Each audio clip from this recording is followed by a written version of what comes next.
Let the difficulties of the week take their Sabbath now, their brief and simple rest.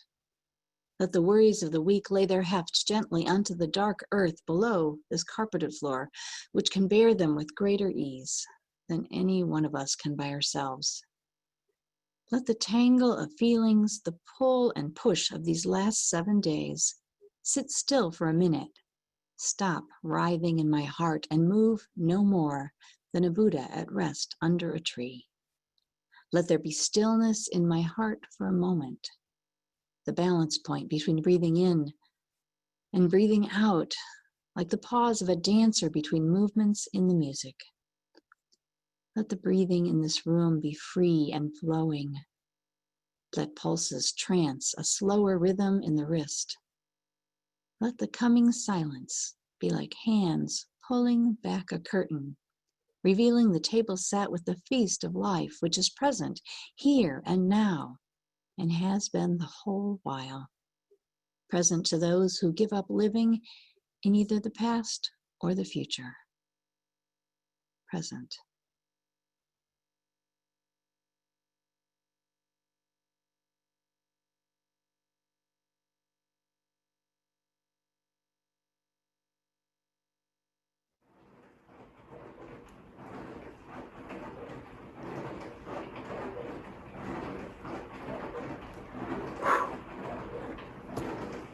As we light our chalice, we share our convening. We promise to listen and learn together with compassion, curiosity, and an open mind. Engage in creating a warm and welcoming community, work together and beyond our walls. To address social and environmental challenges, and with our time, talent, and treasure, support our church and its mission.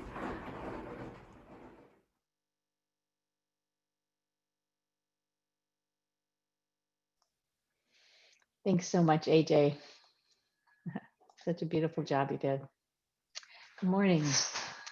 My name is the Reverend Pam Romancic, and I serve the Unitarian Church in Hinsdale, Illinois. I'm so glad to be able to spend time with you this morning. I'm also glad to spend time with you away from the frantic pace of the world around us, which our community takes time to examine what is really important in the world and to hold up and value the value and the power of love.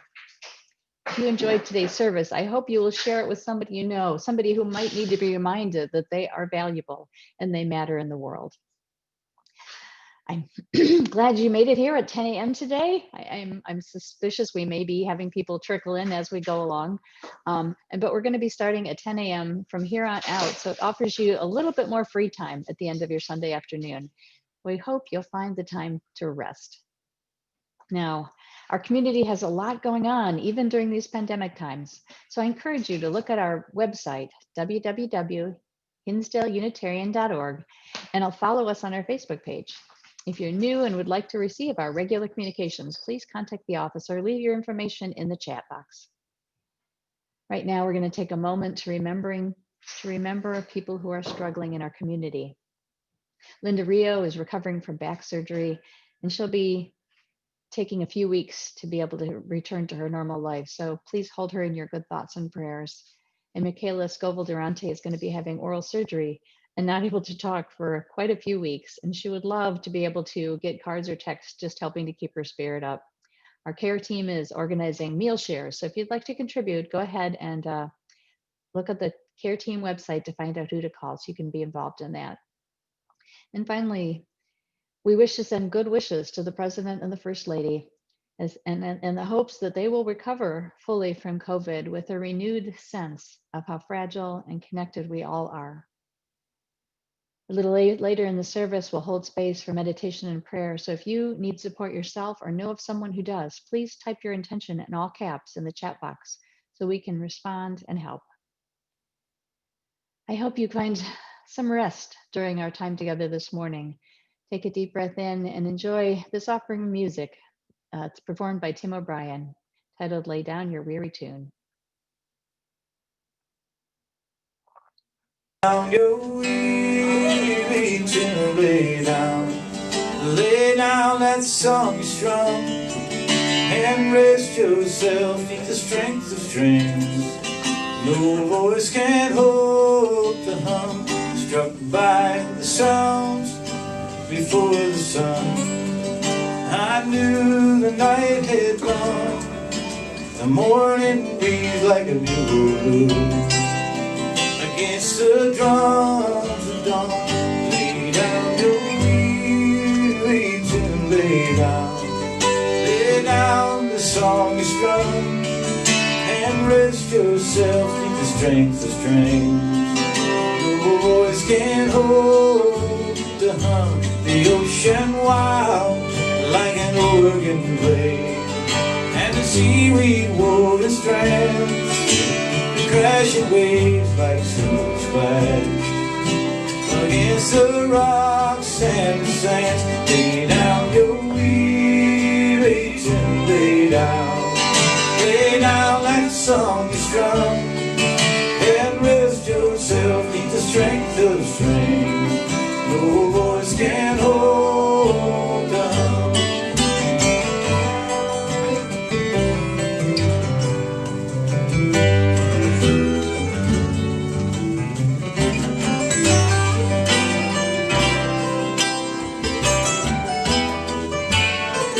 I stood unwound beneath the sky, and the clouds unbound by law. The crying rain like a trumpet sang, and it asked for no applause. The last of leaves fell from the trees. They clung to a new love's breast, and the branches bare like a badge of mourn. The winds that listen to this.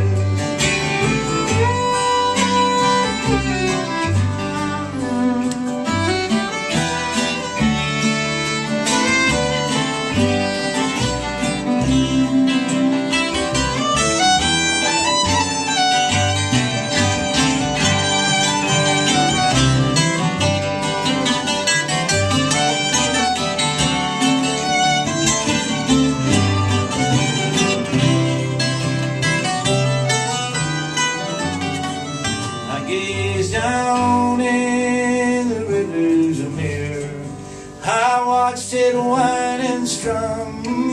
The water smooth ran like a hymn, and like a harp did hum. Lay down your weary tune, lay down that song you strum, and rest yourself neath the strength of strings. No voice can hold down. Lay down your weary tune, lay down that song you strum, and rest yourself neath the strength of strings. No voice can hold to harm.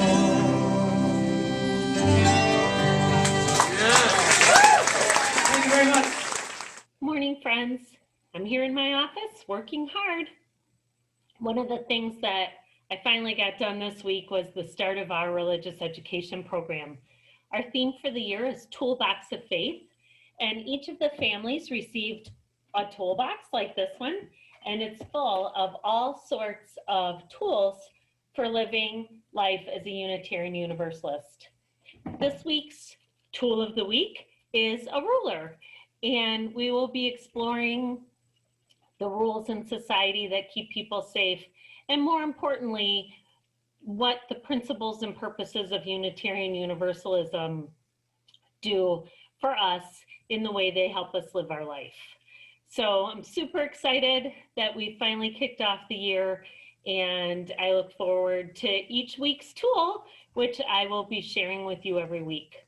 So hope you have a great week. Take care, be well, and be safe.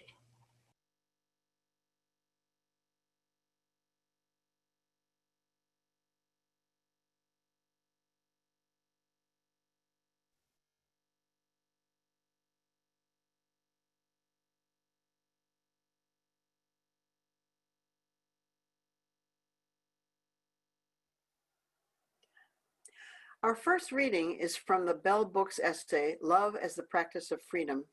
The absence of a sustained focus on love in progressive circles arises from a collective failure to acknowledge the needs of the spirit and an overdetermined emphasis on material concerns. Without love, our efforts to liberate ourselves and our world community from oppression and exploitation are doomed. As long as we refuse to address fully the place of love in struggles for liberation, we will not be able to create a culture of conversion where there is a mass turning away from an ethic of domination. Thomas Merton argues that we are taught within the framework of competitive consumer capitalism to see love as a business deal. Quote, "This concept of love assumes that the machinery of buying and selling of needs is what makes everything run. It regards life as a market and love as a variation on free enterprise," unquote. Though many folks recognize and critique the commercialization of love, they see no alternative. Not knowing how to love or even what love is, many people feel emotionally lost. Others search for definitions, for ways to sustain a love ethic in a culture that negates human value and valorizes materialism. The sales of books focusing on recovery, books that seek to teach folks ways to improve self-esteem, self-love, and our ability to be intimate in relationships, affirm that there is public awareness of a lack in most people's lives. M. Scott Peck's self-help book, The Road Less Traveled, is enormously popular because it addresses that lack.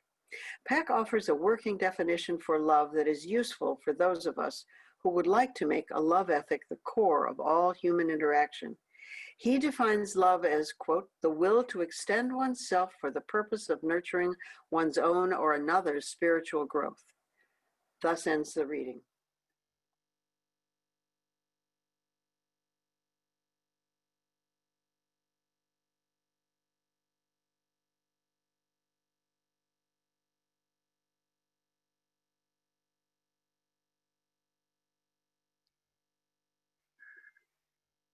We have another reading for you now by Tricia Hersey. She writes things to do when grief is concerned. Starts very simply. Call Walgreens and wait on hold for 20 minutes to place an order for a prescription. Be delighted when the pharmacy tech answers. She is so sweet and pleasant. We are both overwhelmed. Pray, rest. Smile when you hear the U.S. mail truck near your house. Rest. Respond to every text you receive with a heart emoji, even the one from Pizza Hut. Rest. Deactivate your Facebook page, Twitter account, and leave Instagram for a while. Seek out valley moments. Things are grounded there. Rest. Build an altar with the bathtub as the base. Pour warm water, Epsom salt, eucalyptus, and lavender oil. Baptize yourself daily. Mourn in the water. Uplift your privilege in having clean water and oils. Rest. Reminisce about the time when you were a child at church and you counted your mother hug 40 people between Sunday school and the dismissal of the 11 a.m. service. Long for hugs. Rest.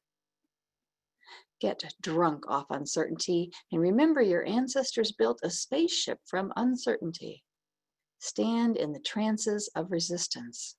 Embrace the power there. Rest. Cry for no particular reason. Realize mid-cry there are so many particular reasons. Rest. Write 15 handwritten letters. Mail them by getting dressed up after a week in sweatpants. Walk to the mailbox at the end of the driveway. Walk slowly. Pose. Look at the sky. Rest. Stare out of every window at trees. Examine the sky. Give thanks for deep daydreaming. Rest. Embrace the feeling of being out of control for 15 minutes. Feel your body free fall into a cloud of care. Diagram this moment. Archive it for the future. Rest.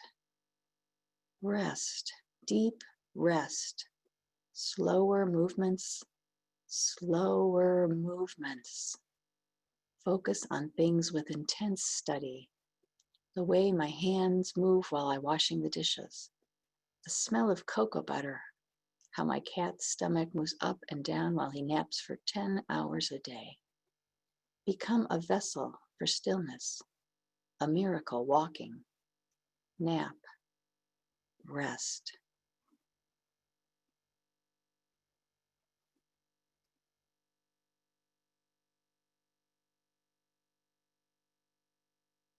Hi, I'm Bob Daniel Wayman, serving on the board of the Unitarian Church of Hinsdale. This is the time in our service when we remember the good things this church does in the world and invites you to help support our work. You can go to our website, www.hinsdaleunitarian.org, and click on the donate button, or you can simply send your check to the church office. Now, even though we can't be together right now, I invite you to say our offering words together. This church is made up of all of us. It is what we learn together, the work we do together, the fun we have together. It is what we share with one another, with the people around us, and with all the world.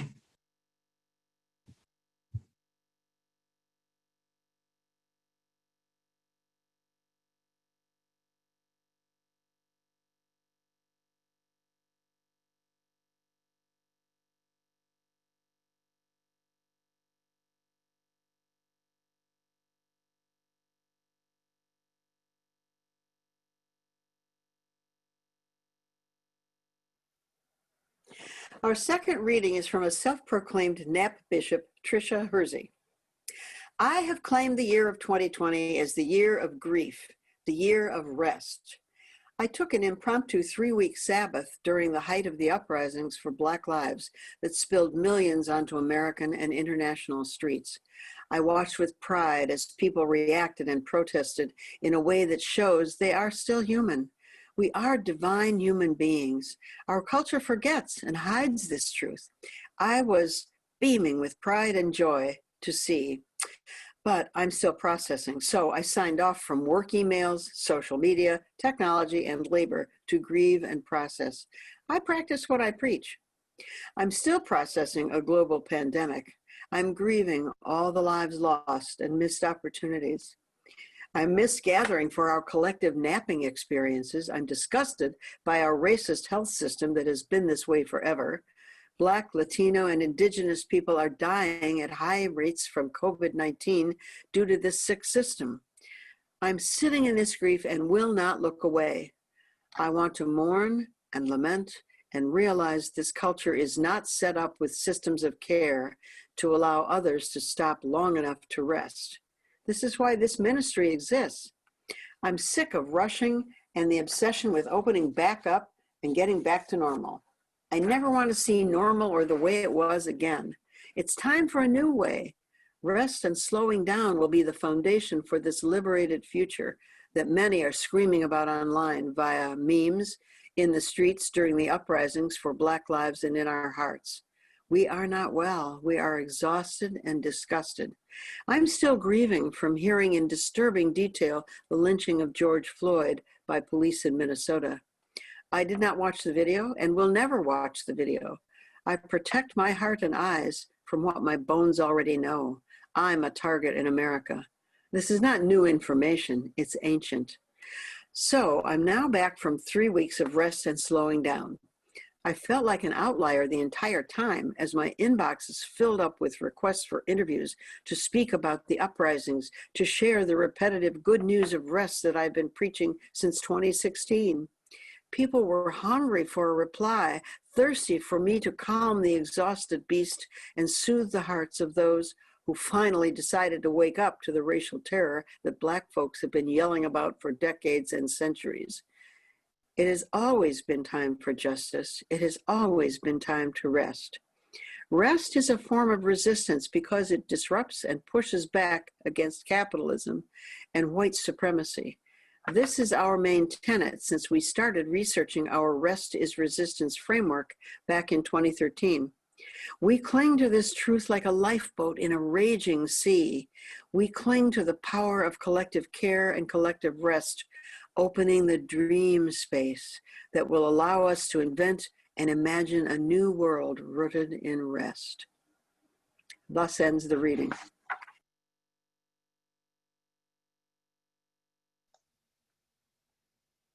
Thank you, Julia. That was beautiful.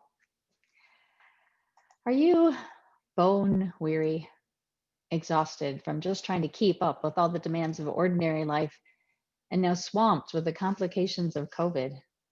Do you feel like there's no time or space in your life? Or maybe you're lonely. Maybe you've worked hard and retired, but the people you love are still on that ever-quickening rat race and rarely have time to come visit.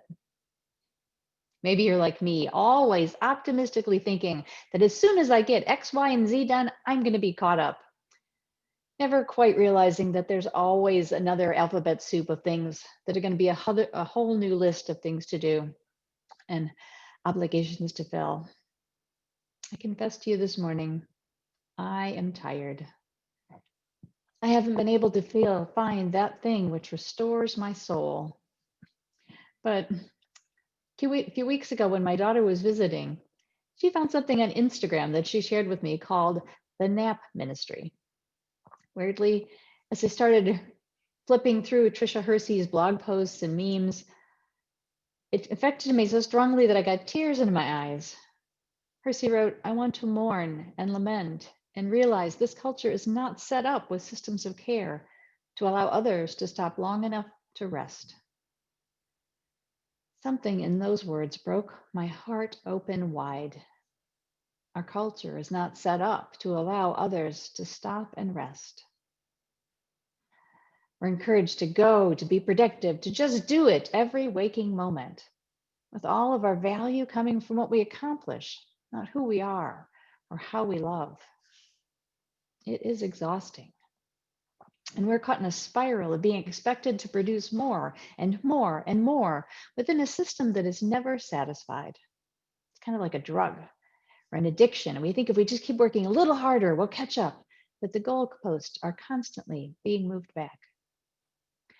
We know it as the Protestant work ethic and have been coming, and that became somehow a moral imperative to be busy. I remember hearing that our Pilgrim ancestors solemnly shared, "Idle hands are the devil's playthings."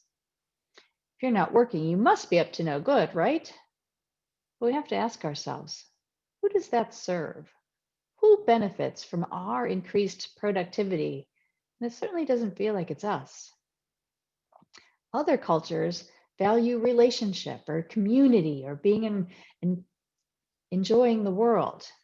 Even today, the standard vacation allotment in the European Union is 6 weeks, while here at home in the US, 2 weeks is a generous norm. And you won't be surprised anymore to realize that much of this ethic has roots in America's enslavement of other human beings. Part of the rationale for enslaving African people was that they were lazy and indolent and unable to care for themselves. Forcing people to work with whips and dogs wasn't stealing wealth from their labor. It was saving their souls because God loved a hard worker. Even today, the image of the welfare queen painted by Ronald Reagan, who of course is Black, is the myth that too many people use as an excuse for not ensuring that every citizen has health care, every citizen has the ability to earn a living wage. It affects all of us.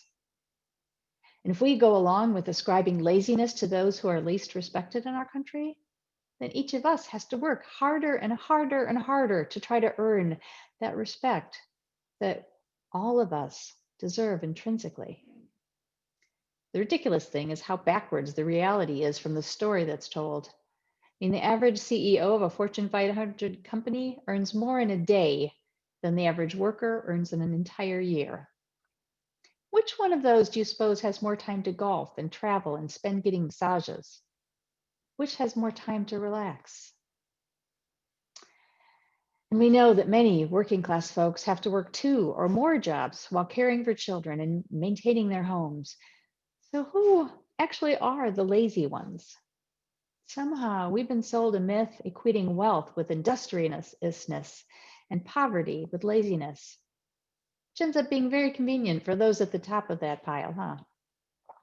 This past century, productivity has become the holy grail, with corporations wringing every scrap of waste out of their workforce, and in the process, wringing out every bit of humanity. I mean, some industries are just horrific. Human beings have their fingers ripped off regularly at chicken processing plants, just so we can have a cheap supply of poultry on our grocery shelves. The examples are everywhere. And I'm not going to list more here because you know in your heart that it's true. We are a people rushing madly forward, being driven by an ethic that benefits some people, but doesn't necessarily bring health and well-being to any of us. Capitalism sees every person as a commodity, every relationship as transactional, totally negating the intrinsic value of our human beingness. And where does it come from? The designers of our sister did not value Black bodies, making them less important than the accumulation of wealth. And over time, that devaluation of human beingness has continued to expand. Today, our society doesn't value most human bodies, making each and every one of us a cog in a system constantly shifting wealth into the highest echelons of our own class system. Bell Hooks wrote that we are complicit when not articulating and standing for our values. She said the absence of a sustained focus on love in progressive circles arises from a collective failure to acknowledge the needs of the spirit. Without love, our efforts to liberate ourselves and our world community from oppression are doomed, end quote. We need an ethic of love. But in this madly rushing society, where to be good, you must be constantly busy, there is no time for love. This warped system makes our elders, amazing people with accumulated wisdom and tremendous love to share, feel like they're pushed aside, like they don't matter anymore. It can make any person who can't contribute in a quantifiable way not matter. Even those who help others but make very little money don't matter. Look at teachers and social workers and all those people that make the world a better place get tiny amounts of remunerations. But you know, Tricia Hersey, the founder of the NAP ministry, says it's time that we all say, stop. She began preaching a message of pause, a message of rest, a message of making space in your life to remember you are alive. It's a powerful ministry. As an artist, she began creating dreamscape and napping installations in the early 2010s, making spaces with beds and poetry and blankets and soft music where people could just stop by and take a nap. And in 2016, she began her nap ministry after being astounded by the hunger for rest that she saw in the people who came to nap with her. People who knew that something is not right in our society, but are too busy just trying to get by in order to figure out how to get out of that not rightness. Hershey's answer is to make time. Right now, we are grieving so many losses: climate change, erosion of public trust, racism, partisanship, so many things in ways that grief weighs on our hearts and minds and bodies, and grief takes a tremendous amount of energy. Many are just waking up now to the constant pain and anxiety felt as a result of the devaluing of Black lives. Some have lived with the knowledge since birth, but it's only now by stepping outside of it that they can feel how heavy it weighs. Many are grieving an America that never was. And in all of that grief, we're exhausted. We're exhausted by grief, by trying to get ahead, or even exhausted by FOMO, that fear of missing out. But Hersey says, it is time for a new way. Rest and slowing down will be the foundation for this liberated future that many are screaming about online via memes, in the streets during the uprisings for Black lives, and in our hearts. We are not well. We are exhausted and disgusted. She continues, I protect my heart and eyes from what my bones already know. I am a target in America. This is not new information. It's ancient, end quote. The grief of knowing that some of us humans are targets, coupled with the devalue of all human life, weighs on us like a stone. Now, there are many explanations of why we are such a divided country right now, but I believe a core reason is that nobody feels they matter and everybody knows it. People are fully aware of how easily they can be replaced, how they are being replaced by artificial intelligence, cheaper labor in other countries, by people who are so desperate that they'll do whatever jobs for less money in this country. And I suspect much of the anger over the entirely needed Black Lives Matter movement comes from so many whites feeling irrelevant and disrespected themselves, and not having the ability to look beyond their own want and see that we have this all in common. Maybe if we all agreed to take a pause, we might find places of connection and shared misery that could unite us in changing an unhealthy, unsustainable system. We need to stop being complicit in the system and become radical in proclaiming our highest value is love. Love of self, because each of us is valuable just for being alive. Love of neighbor, with the acknowledgement that our neighbors can be very different from us and still share our values, still be human beings that deserve our care. And love of the world, so that each of us might act from an ethic of care for the earth rather than one exploiting her resources. But how do we express that love? Tricia Hersey says, rest. Decide to fight back against those Madison Avenue images of what it means to be human, and decide what human means to you. What do you want your life to be? I suspect it doesn't have anything to do with making your lawn have those perfect stripes going back and forth from your mower, or preparing an amazing culinary experience for your 3-year-old's birthday party, or reading whatever book was recommended to you, or answering every last email or Facebook post. Here's an idea. Right now, cross 3 things off your to-do list and never do them. Rest. Hersey writes, rest is a form of resistance because it disrupts and pushes back against capitalism and white supremacy. Isn't that a powerful idea? Rest is a form of resistance. It might be the most subversive thing we can do to recreate a world. Doing less. Maybe just saying no to the relentless push of society will have far more effect than marching in yet another protest or attending 5 more webinars to understand what's wrong with the world. What if we were just still? What if we paused, listened to the wind, watched the trees, took time to breathe? It could be the most countercultural thing we ever do, is stop participating in the mad rush and simply breathe. I know for some of you, they're like, this is crazy talk. I have to work. I have to pay my bills. And yes, you do have to do necessary things. Each of us does. But might there not be one thing you could let go of this week? One bit of space you might free up. And I have to acknowledge right here, this might be dangerous. I might find myself showing up to church meetings this week because folks have chosen to free up that time, and I'll be there by myself. Because if church isn't feeding you and energizing you and giving you that space, and you need to take your time, you need to take your time. I mean that. But I hope you show up. And I hope you ask yourself, is there a place where I can let myself be present to life without allowing an avalanche of information to descend upon me?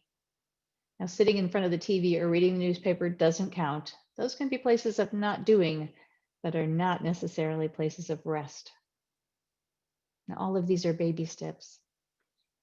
But you might find that once you hit open bit of space, you'll feel the pull towards more. Once you say no to one event, you can ignore a second or a third and invite your friends to nap, to dream, to do less. We can't actually get off this rapidly spinning globe, but we can claim our lives within it. We can carve out places where we refuse to participate in a society that makes people less valuable than things. Rest is resistance against powers that are destructive to the human being. Hersey says we cling to this truth like a lifeboat in a raging sea. We cling to the power of collective care and collective rest, opening the dream space that will allow us to invent and imagine a new world rooted in rest. I love that.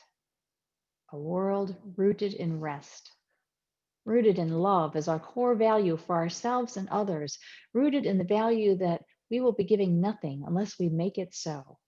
We have to claim our freedom, claim freedom from all kinds of oppression, racial, financial, spiritual, religious, and it only will happen when we collectively say no more. Isn't it great that one of the most powerful acts of resistance we can do involves not doing it all? That we might make the biggest difference firmly planted in our favorite comfy chair. Now, in this next month, we're going to be offering something called soul work. You're all invited to go look at the different offerings. And some of them we'll be doing, but some of them will be just being exercises, which might help you have a blueprint for opening up a space of rest, a space of not doing. As we go out onto this beautiful Sunday afternoon, I hope you have a restful day. Happy nappings, my dear ones. Amen and blessed be.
As we close our time together, we end with these words by Stephen Schick, The Gift of Sabbath.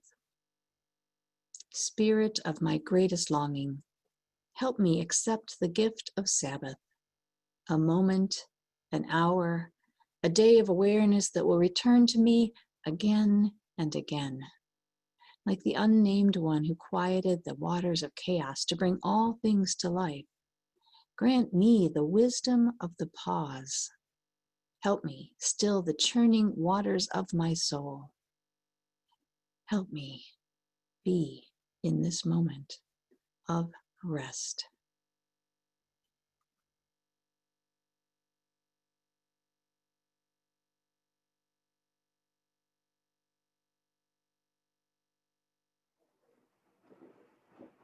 We extinguish this flame, but not the light of its truth, the warmth of this community, nor the fire of our commitment.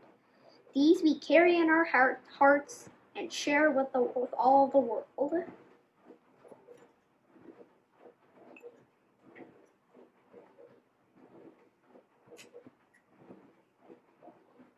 Thank you.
Thank you so much, Jamie. That was just marvelous. Our closing words are for To Soulfully Survive the World's Mayhem by the Reverend Heather Ryan Starr. Whatever gatherings or activities we engage in this Sunday, help restore us, our connections to one another, our sense of hope, beauty, and fun in the world, our deep knowing that we have to take care of ourselves and each other if love and joy are to soulfully survive the world's mayhem.